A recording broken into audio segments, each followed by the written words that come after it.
So we last talked a couple years ago with the Nightfall album. So let's start with how do you feel like your songwriting has evolved since Nightfall? Uh, Very much, I'd say, because with Nightfall, I was in a very bad state of mind, and I was writing about my struggle with depression only. So, yeah, I mean, I'm still stuck with it, of course. You know, you do not heal, but I feel like Bad Blood has a very much more positive vibe in a certain way, and it has a I don't know, it sounds more modern and fresher than Nightfall, and it's not as heavy, I'd say. You could listen to the songs on a like while you're driving your car even or something. You don't have to dig in so deep. Um, most most of the songs, not all, but I feel like the album as an entire thing is lighter, I'd say. Yeah. Yeah, you mentioned mental health issues, of course, but for you, what are the main or primary themes for this album and what kind of inspired those themes?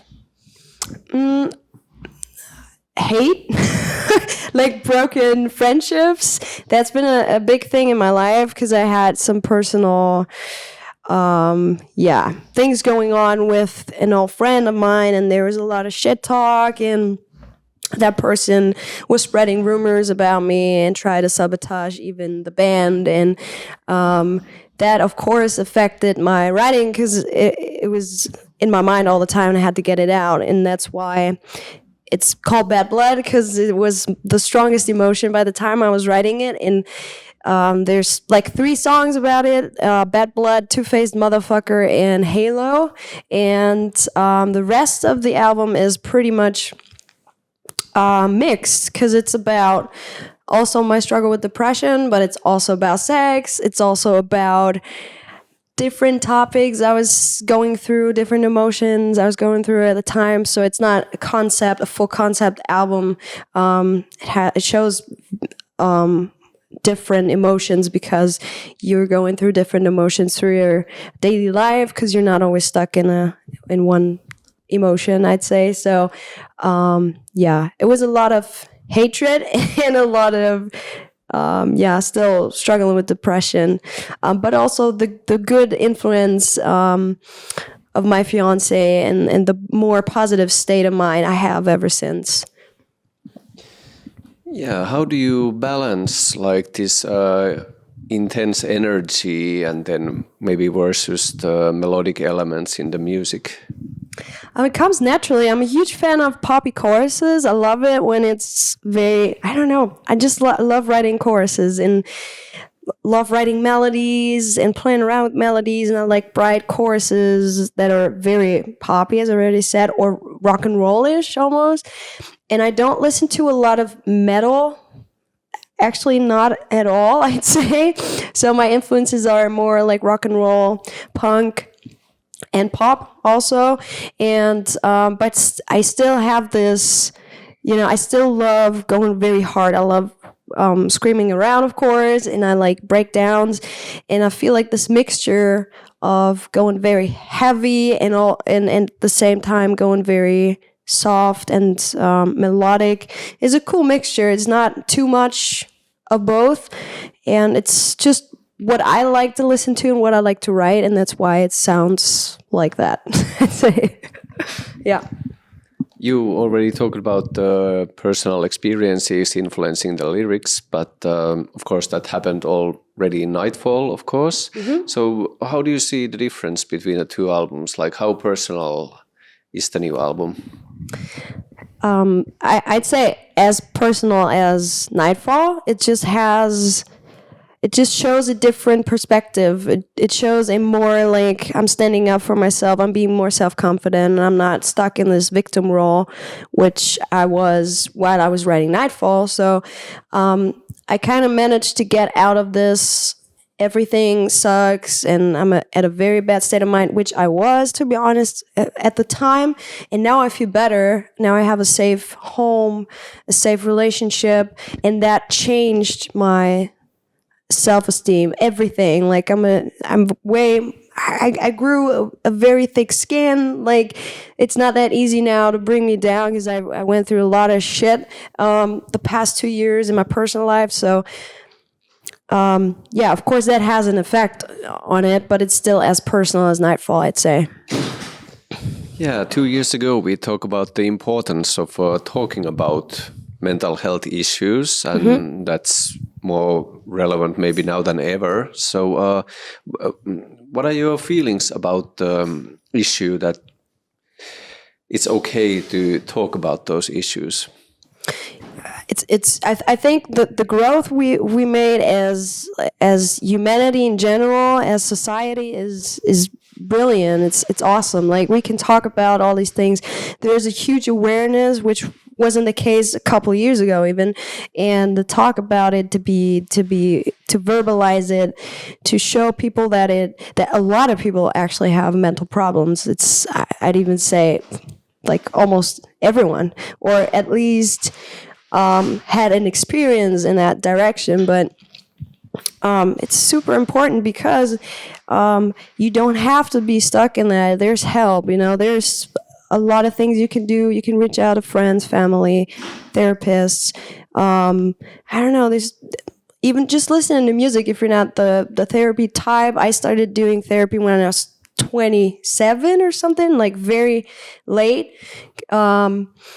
And the first, I'm struggling with depression since I'm 13, and I'm 32 now, and I started therapy when I was 27. So that was, I was pushed to the side. I was like, nah, that's not for me. But at least I had music, music that was influencing me or even helped me with that, and kind of like. There's people walking around because we're backstage at a show, and yeah. So yeah, it's very important, and it's very cool to see that even locations are very, very, very open-minded with this, because there's like wordings all around here, like even tolerance for everything, and that's beautiful. I think it's a very good growth in the past years. Yeah, is that something that's kind of in the DNA of SETYÖURSAILS? Like, is that team gonna carry over to the whole career?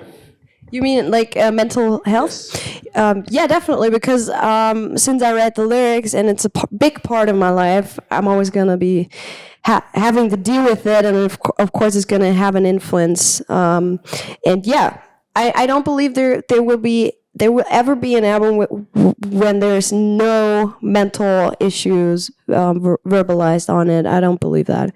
Because it's like as a songwriter, you do write about things going on in your mind, right? So since that's a huge part of my brain, of course I'm going to stick writing about it.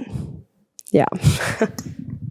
Well, as bands get bigger, there's always, more and more, of course, videos and shots. So what is your approach to music videos? So, of course, there's a financial part about it, of course, and then there's a creative part about it. And for us, we always try to find like a path between both, trying to shoot a cool video with a low budget, I'd say.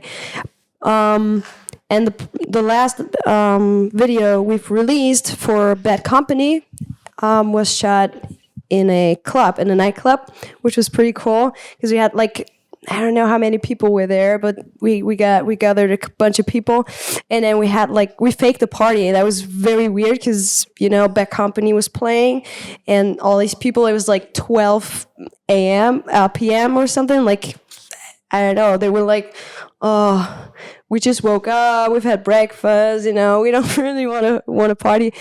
But our management brought a bunch of beers, and then we were having beers like till 3 p.m. or something. And then people were starting to dance around, and then we've had like huge party. They were freaking out, like stage diving, and I don't know. That was pretty cool. I think it's very important to have a video which represents the meaning of the song, right? Because this is what you're trying to visualize when you're when you're recording music, you also want it to be visualized as something. And yeah, we're doing our best with the budget we have. Let's say it like that. Yeah, we've been talking about the thematics of your lyrics, and that's what has always interested me in the band. But let's talk about the music. How has the music changed since Nightfall? Yeah, it's also like, as I already said, more like punkish rock and roll almost. It's getting further from this metalcore genre, I'd say. It's less metal and more like rock. And that was important because I wanted a more positive vibe in a certain way, like moving forward vibe, rather than having these big, heavy choruses, very like, you know, as I already said, like it's very light to listen to. So it's like, you know, we have upbeats, there's not very complicated riffs or something. It's pretty basic, but that makes it special, I think. And with the positivity of the lyrics, which is not really positive, but the state of mind is you know. Yeah, it has a fresh vibe, and I think that it fits perfectly. It was important to me to not get stuck in these heaviness. I don't know. I wanted, you know, a rock and rollish vibe. I don't really know how to explain it, but it changed a lot, and also because I wrote the album with a producer, Julian Boyka, and we wrote it directly. So I was sitting in Cologne, he was sitting in Hamburg, and then we wrote over remote. And once you're writing with the producer, it does have it gets a different vibe, because he immediately knew what I wanted, where I wanted to go with the vocals, and yeah, that's why it sounds differently, I'd say, to Nightfall, and more upfront. Yeah. Okay, for you, what kind of role do the electronic sounds play in the SETYÖURSAILS music on the new album? And maybe to follow that, like every metal band, like shouldn't you already have your own genre? It's very I'm sorry. It's very important, because I get easily distressed when I hear people singing, so I'm probably gonna stumble around. So yeah, it's very important because I feel like, as you already said, it brings a certain vibe, and it sounds like SETYÖURSAILS immediately, even if the genre shifted a little bit. I'd say you still recognize it. It's a specific sound, and it gives it a little bit of. It even sounds a little bit more creepy, I'd say, at some point, but not really. And I just love it. I love going very hard with the riffs, and then having some melody in the background with synthesizers, something like that, some electronic melodies, which makes it a little bit lighter. And I think we found a pretty good mixture now. It sounds not too much electronic, but you do hear the influences, and it makes it, more SETYÖURSAILS, I'd say.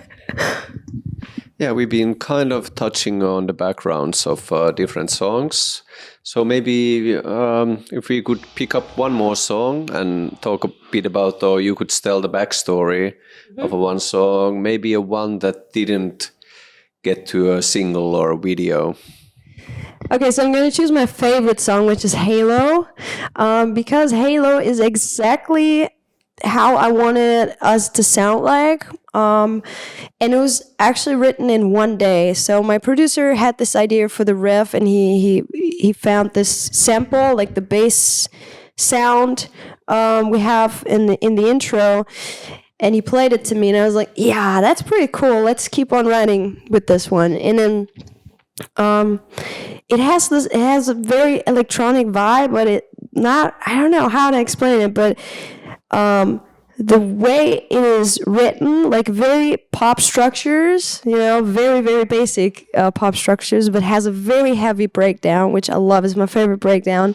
It's so much fun to write, and it has my favorite chorus, from the melodies to the lyrics, because it pretty much says, a person, and that person in my case was the person who tried to sabotage me.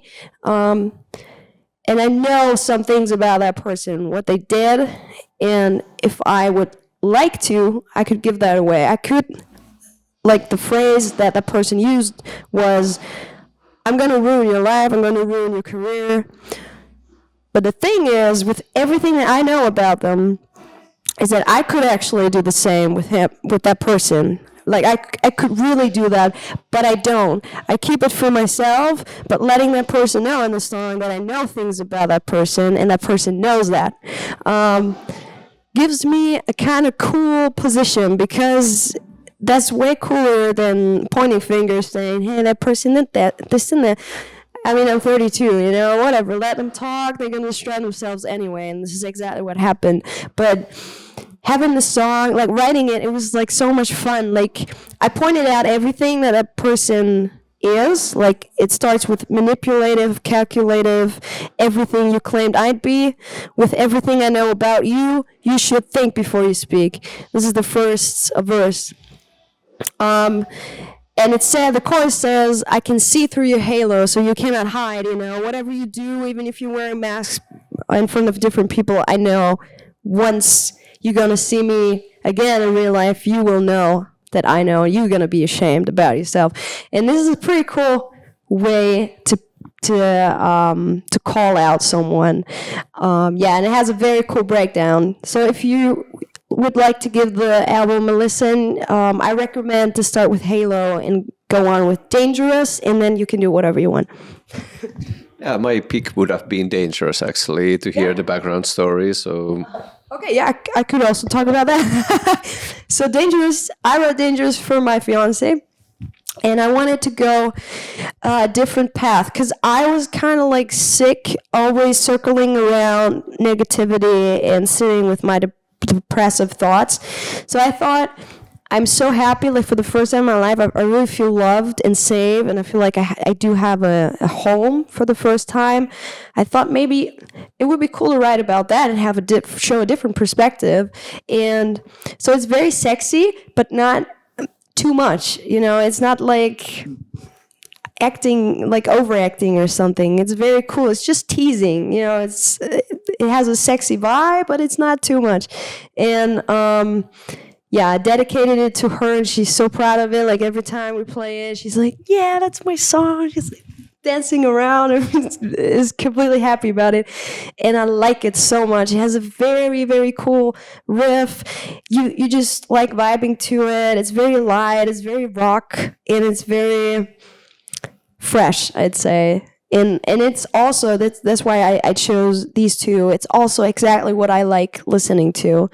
And as a musician, sometimes, like for me, I can only talk to for myself, but writing music that you personally like and listen to sometimes isn't that easy, because you get stuck with certain patterns. Your mind automatically copies specific things that you've heard from other bands. And that's why I don't listen to a lot of music, actually, because I don't like being too influenced. Yeah, but I think like these two are perfect. This is exactly what I wanted for this band. Yeah, talking about influences, like you said, has been some pause on playing live. So how do you feel like the extensive touring on Nightfall has influenced the new album? It influenced it in a certain way, because we wrote one, there's a song on Nightfall. Okay, I have to start with this. So there's a song on Nightfall called Fuck Off, and we always play it as the last song. And it's totally upfront, very basic. We also wrote it in 20 minutes. It's just like basically one riff going straight through like 2 minutes or something like that. It's straight in your face, and people love it. They're completely freaking out. And I always like to do like fuck, and people go off like fuck, oh, you know. And I wanted a song as a similar song to it, not the same, but something in that area. And I had this name in my head. It was like Two-Faced Motherfucker all the time, and I was like, we need to write a song called Two-Faced Motherfucker. And then our producer and I, we sat down, we were searching for certain riffs, and we came up with this pretty cool pattern. It has a certain phrase which repeats all the time. It's like intro, pre-chorus, pre-chorus, and then it comes like, I don't know, 6 times or something. It repeats all the time. And it works as well as Fuck Off. It's exactly on point what we wanted. So, yeah, in that case, it did have an influence because we wanted to keep that vibe. We're still playing Fuck Off, but we wanted another one having almost a rapped part, you know, and just having fun with it. And that's the case with Two-Faced Motherfucker. Yeah, that's actually fun. Before I got actually the album, a bit beforehand, but still, I got the track list and I was wondering what is like TFMF, and I googled it and it said "Think fast, move faster." Okay, I didn't know that it's a phrase. Actually, I didn't know that. Okay, yeah, I don't know if you even write it that way. I don't know. It's like Two-Faced Motherfucker, and I wanted to tease a little bit, so I was like, you're gonna TFMF, and people won't know what we're talking about, but they will know. Like every time I showed the album once it was done, I showed it to a bunch of friends of mine, and I was watching them. I was like, I showed them, I played it on a TV, on a device, and I was like, and I waited, and they listened to Two-Faced Motherfucker, like only the first phrase. And then they were laughing. They were like, okay, now I know. That's fucking hilarious. Okay, that's cool. So, yeah, same thing with Bitch in Bad Blood. We have a breakdown, and before the breakdown hits, I wanted a bitch. Can I say swear words? Yeah, of course. Yeah, bitch. Fuck, bitch. So, I wanted a bitch, but I didn't want it to be so aggressive because I wanted like a little bit of like, I wanted to have fun, you know? And every time people listened to it for the first time, I even saw some reaction videos on YouTube. People were like, oh, breakdown is coming. And then nothing happened and it was like, bitch. And then they were like, oh, that's fucking cool. You know, just to play or have a little bit more fun. Because with Nightfall, I was overthinking everything. I exchanged every chorus for like 5-6 times. I was like, that's not good enough. That's not good enough. Like, throw it away. And Bad Blood, I just wrote it like, song, done, next. Song, done, next. Like this. And I never thought about it again. And that's why it has this vibe. Like, first try jamming to a riff and we just took it. Yeah. Do you mean like you were going for kind of conventions of metalcore on Nightfall? And if not that, well, you've been talking about the rock and punk influences on Bad Blood. So, of course, the album came out yesterday, so it's pretty early to say, but what are your feelings? Like, where is the music gonna take you next? I have no clue. I don't know. We do have a bunch of things coming up, which I can't give away now, but there's a lot coming up even for this year, and it's gonna be something that we've never done before for that amount of time, and it's gonna be huge. And I know, probably without the album we wouldn't have gotten it. I just hope to play a bunch of festivals next year, getting better slots, jumping on more tours as a support band. And I don't know, I'm very chilled, you know. I used to be very, I don't know, I wanted everything. I was very stressed out. I even believe I had a burnout a bunch of years ago. And I was like, we need to do this, we need to do that, we need to achieve this and that and this. I'm writing music differently, I'm playing shows differently, I'm totally relaxed. And this attitude helps me a lot, not to be too, I want everything to happen right now. I'm like, if it happens, it happens, and if not, I'm gonna get 2 German Shepherds and move somewhere, get a little house somewhere in the woods or something like that, and it's gonna be also fine. And that helps. And I sometimes believe that when you have that attitude, people come automatically. Even people say that about love, right? If you're not searching, then the person comes automatically. And I believe that that's the same thing. Of course, you have to keep on working, but you can't force specific things. And if it gets us to play better shows, more shows, then I would be happy about it. But if not, I just wrote an album I like, and I'm happy with it anyways. Yeah, talking about that album, well, you know, if Nightfall was the quintessential metalcore album, and this one has the rock and punk influences, so how is Set Your Sails gonna sound in, you know, we talked 2 years ago, we talk now, so how is Set Your Sails gonna sound 2 years from now? Okay, there's two options. Either it's gonna be like a death metal, totally freaking out album, or it's gonna be the complete opposite, and we're gonna turn into a pop band or something like that. But I don't know. Whatever comes to my mind in 2 years. I already wrote a lot of choruses for the next one.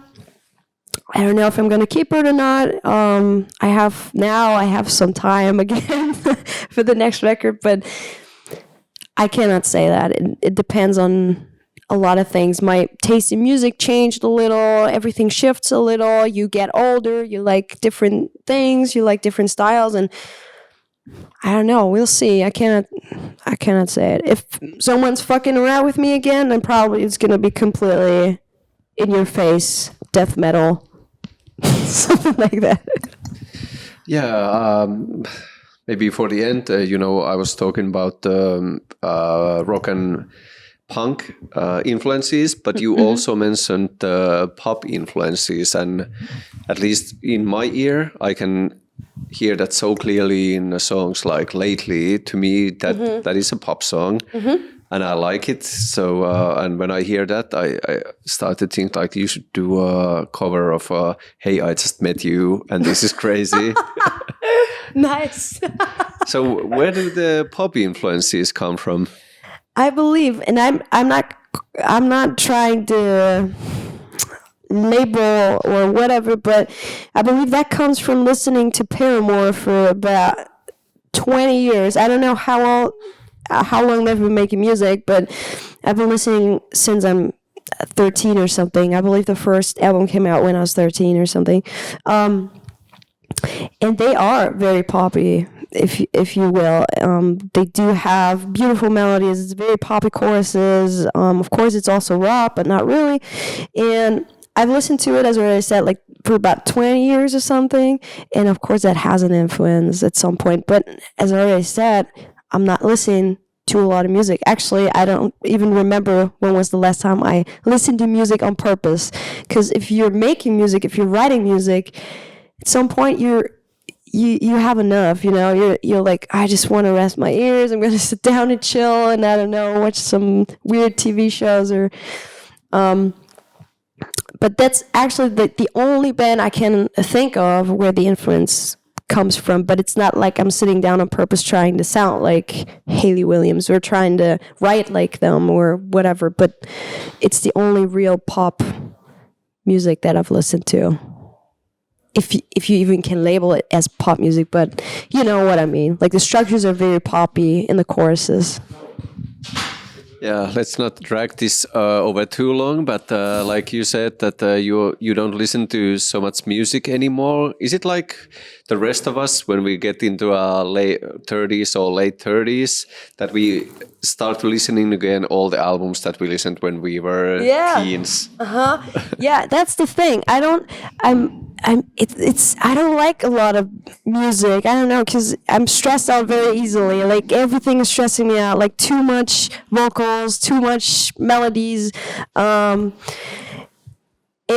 it's very relaxing to stick with music. You know everything. And as a musician, you listen to music in a different way. You hear everything, right? You hear the synthesizers. You notice where the bass starts. You notice everything, the drum patterns. You even visualize it in your head while you listen to it. It's very exhausting for me, at least. Probably that's because I have ADHD.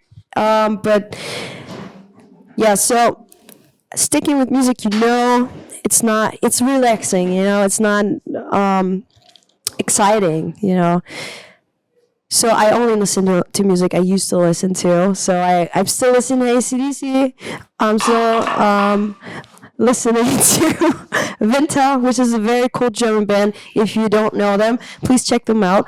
And yeah, so that's it. I only do that. I listened to Duality from Slipknot a bunch of days ago, and I was like, oh my god, I'm so stuck in 2000, going to school, driving.